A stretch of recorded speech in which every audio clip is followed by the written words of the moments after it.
packaged up. I'm just going to open it up now, and this could take me some time looking at how well it's been all wrapped up. So I'm going to leave that bit just there and then show you the kit once I've got it out of the box. Okay, so I've got the kit all out of the box, and it was very well packaged up, even inside the box as well, all nicely protected.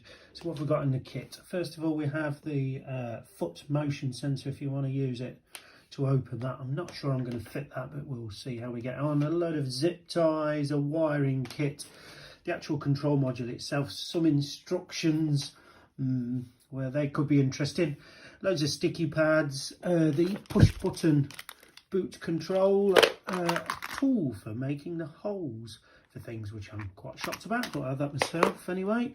There's the actuator for the boot to give it the soft close, etc., to pull it down. Obviously replaces the original latch and its control bit there, and of course the two struts, converting them from normal hydraulic to the electric on there, and all the wiring and everything. So far looking good. We'll see how it goes when it comes to fitting it.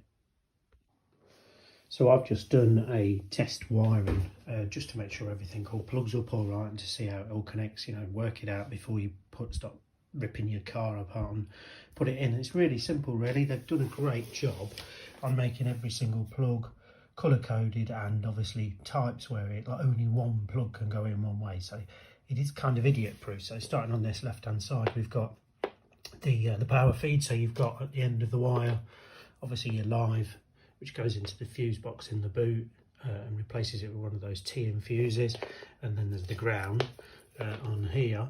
Now these obviously come with connectors on, because you've got to pass this wire all the way through the rubber gaiter from the boot where the unit goes, as in the tailgate lifter part, down into the actual boot space. So I'm going to actually cut these off, both this and the ground spade, and then when I've passed the wire through, I'll actually do away with this connector and just solder those two wires together with a bit of heat shield on it, rather some heat shrink, and put a new spade on there.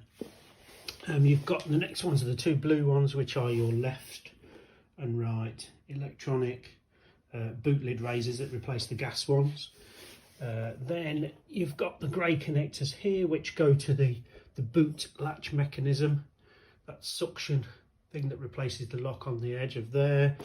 This one here, the next one along, this is the one that, so it's the black one there that tees in. This tees into your existing wiring that's in the tailgate, and then the final one here goes in the signal 2, which is white, but it's obviously only designed that those two holes and plugs are different, and that one goes to your switch that will go in the tailgate for triggering it. Not quite sure what goes in signal 1. Yeah, I'll have a look at that when I've got it all opened up. So looking at what goes in the signal 1 port here, the white one, because there's none of the wiring that comes with the kit, looks to go to that. Quite simply on the top of the diagram here, it's on top of the box rather, there's quite a good little wiring diagram, and it's item number 6, which shows us front switch. So that'll obviously be the switch on the driver's dashboard that opens the tailgate. So I'm hoping that when I open all the tailgate up and the boot and strip it all out, that there's a wire that feeds that lock that will plug into that port. We'll see. I'm not convinced, but we'll see. So I started fitting the power kit onto my Evoque, which obviously, as you can see, blank, no button, normal gas struts, etc. There is no electric boot on it. So first things first, obviously taking out the boot liner, etc. Taking out the fuse box bit there, removed this trim that goes across the latching mechanism. What I've done is put some tape on and marked it, so centre of the lock, and also along a line there where the locking mechanism is, so that when you fit the new locking plate here, which is actuator to pull down, that you can align it to be roughly the same place. Therefore, when the boot latch catches it onto it, that it will nicely line up as it should when the boot is shut, like that. So it will still follow that nice same line there. Okay. So the first step is to fit the soft close actuator boot plate. So I've removed the 2 Torx and the original Land Rover catch plate off of there. That's going to be spare and put aside. While I'm here, I've popped the seal off and removed the Torx screw out of here and pulled this cover free so that I can get down into here to run the wires, fit the actuator somewhere in there. I've got to secure it, and obviously there's going to be some wires that I've got to go up in here, up in there, through and up into the roof. There's an airbag in there, so I don't know about popping that off. We'll have a little look, but I have to get through, so I've got to take this plastic trim off first, and I need to pop this rubber out at both ends, both the boot end and that end. And out of here I've got to pass 2 wires through that rubber tube. It's going to be interesting. So to get the wires through this rubber tube that goes between the body of the car and the tailgate, I've removed it from this end and I've removed it from that end. You can probably see down in there, obviously then you're into the cavity of the body of the car, which you can get to by reaching in here for the wires to come through. And this one's really tricky to get out. I removed this earth strap from across here first, then with just a big flat-ended screwdriver was able to pop it up. I'm now going to cover up and spray all inside of here, inside this tube, with some silicone spray, ready for me passing some sort of draw wire through, because I've got to get 2 wires through that from the bottom to the tailgate. Could be fun. So I've removed the plastic trim from the inside of the tailgate. This is it here in my hand, and you can see that that is obviously where the switch for opening and closing it's going to go on there. So the unit itself will, the control unit will fasten to here, all the connectors will come in here, then here's the 1 wire where the white T-piece will go. Can't see any wire from that front switch as I suspected, so I'm hoping that the front switch will work because of this latch control on here. We'll find out. Yeah, unit will go here, that's the T-piece wire there, and 2 struts will be replaced. The wires will run through to each of those, each side, and the 2 wires have got to go down here, all the way down this blooming cavity here, which is, it is a trim, but I might try and thread that to get them out to here, then through the rubber tube and down in there. To get the wires through the tailgate itself, luckily I have some huge long black zip ties, tie wraps, whatever you want to call them, and I've managed to pass it from this end up, poke it out to there. Look, sorry the sunlight blinding it. Where is it? There's it moving. So I can now attach the 2 wires to there to pull them down, to at least get them from here down to here. Then I've got to get them through there. First schoolboy error. The connectors for the actuator, the boot latch part, has a huge plug on this end. So obviously that end attaches to the actuator end, which is down there, look. And therefore I've got to get these wires up into the tailgate, these 2 end plugs up and through that way. And obviously I can't go the same way as I'm bringing the power one down. So what I'm going to do is I'm going to bring the power one down first and bring that up and meet in the middle and hopefully get them right. So I've got my boot latch actuator wire, ran up and through there, and here it comes out here and the end all taped up. Got my power feed threaded down and round there, now ready to go through the rubber gaiter. I've got this zip tie ready through the rubber gaiter to pull them. So what I'll do is I'll pull the bigger plug end one, these, through the rubber gaiter first from this way with this tie, then using this wire I'll pull plenty of slack through, then I can just attach the power feed to this, just pull it back enough just to get it through. But what I'm also going to do, I'm not sure if I'm going to use the boot foot sensor, but that comes with the green trigger wire, which will, if I use it, be connected to the switch that opens or closes the boot on the inside latch here. So while I'm here messing about with all of this lot, I will run this green wire, the trigger wire, through to that, just in case. Ladder is up, eyes are in for the power and the actuator thing, and also the green wire that I've run in for the boot sensor switch, foot wavy sensor thing, should I use it.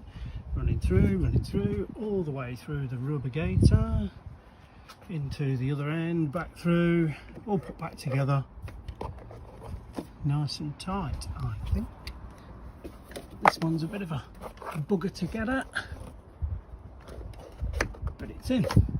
And then the wires are run down and they're in here, ready to rock. Yay! Before putting the struts on, I've shut the boot just to see where it is alignment wise with that catch that obviously the suction cup, as they call it, the actuator catch. And I think that's probably a bit too tight, so what I'm going to do is I'm going to loosen it off to bring it out further to allow for the pull in, because I can always adjust it more in the long run. Be better to be safe than sorry. Next step then, I've put this all back together, threaded the wires down, just not quite finished trimming off here with the seal back on. But if you remember, I was going to cut the power feed because it makes it so much easier to thread through without the connectors on. So here I've refitted a new spade connector for earth onto that one. Didn't like having the other connector in here, it's just another place where it can come undone or go faulty or whatever. So I've soldered the two wires together to the fuse spare one and heat shrunk those down, double layering it just to be safe. Having just checked with my multimeter here, let me just pop it in for you, hopefully you should see it. It's hard to do this with one hand. They recommend that the one you're going to use to put the feed onto is this bottom fuse here, which as you can see is the 12 volt one there. Now obviously do not connect this is the last thing you do. Don't put the live feed on until you're finished, because I've now got to do the control unit up there and fit the actual struts. I've left the struts till last. It says do the struts earlier, but I figured do the struts last, because while these gas ones are working and in, they're holding the boot all open. I'm going to literally mount the unit, have everything plugged in, all but the struts, the electric struts, then do the final step of fitting the electric struts, popping the wires through into the boot space, plugging those in, and then I'm ready to rock trying it. Going pretty well. Oh yes, and I also the latch control actuator, the little motor, that's all plugged up now. The wires are tucked down in there, and I've secured that onto this bracket that holds this relay here with some zip ties just to keep it nice and tidy and tucked away in there. So far looking good, pleased with it. So it's now time to replace the gas struts with the electric ones that are still in the box here. I would have thought that one strut would hold the weight of the tailgate while you swapped it, but having just popped the little clip out a bit, pulled this end off, instantly the tailgate drops with one strut, won't hold it. Tried the other side thinking maybe this gas strut's on its way out, but it's the very same on that side as well, so clearly a single strut won't hold the weight of your tailgate. So I've just grabbed a cane from my young lad's fishing net, which I'm going to pop in there, not on the glass. I'll put it there when I take the weight off, just to pop it there or something, just to take the weight of the tailgate while I put the first strut on. So the right strut popped on very easily, just push them on like you would a gas one. Now I've got the wire, the connectors here, and a nice gaiter there. Removed the rubber plug bung that exists in the tailgate. Got to pass these through into here and run them along to where the control unit will go when it sits there. Control unit's now fitted with its double-sided sticky tape, which is velcro-y, so you can pull it back off again if you need to. Now connected all the wires, so the power, the left and the right and everything. The only wire that's missing is the the one for the tailgate switch, which will be on this trim cover here. So the tailgate switch fitted into the trim cover ready. Now I noticed when you pop this in that these little metal clips on the back of it here don't come all the way through, and it's very flimsy. It will just literally drop back out again.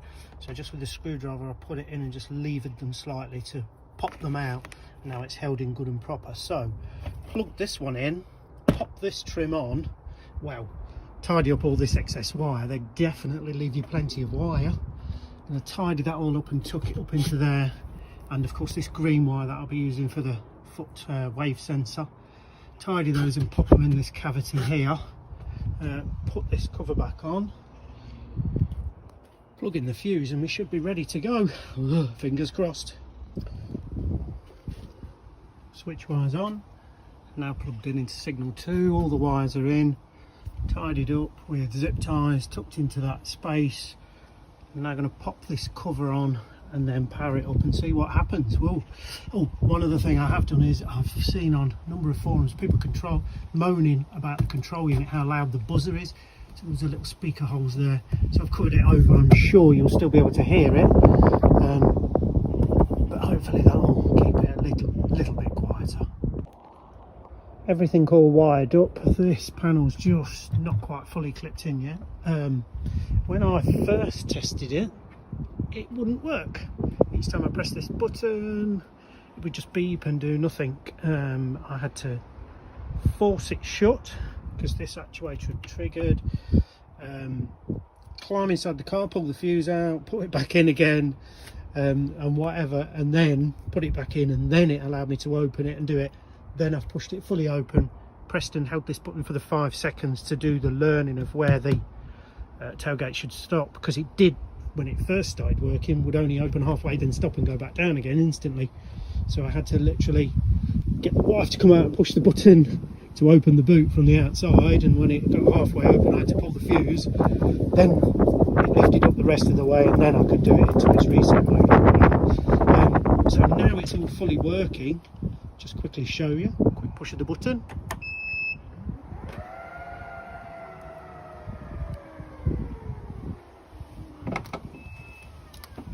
With the soft close, and then I can either push the button on the underside of the boot or with the key fob, because I've got the key fob that's got the boot release, and away she goes. And I'm glad I put the sticky tape over the control unit, because you can still hear it beeping quite a bit. Looking good. Now to put the rest of the trim all back in, finish off. Thank you. As I predicted, this latch does pull it in quite hard with the suction thing that does the soft close, and I was wise to leave it. First of all, stepped forward, and when the boot shut, it stood a bit proud of the bumper. It allowed for it. Now I've adjusted it so that when the bumper shuts, it shuts nicely, flush with the edges. So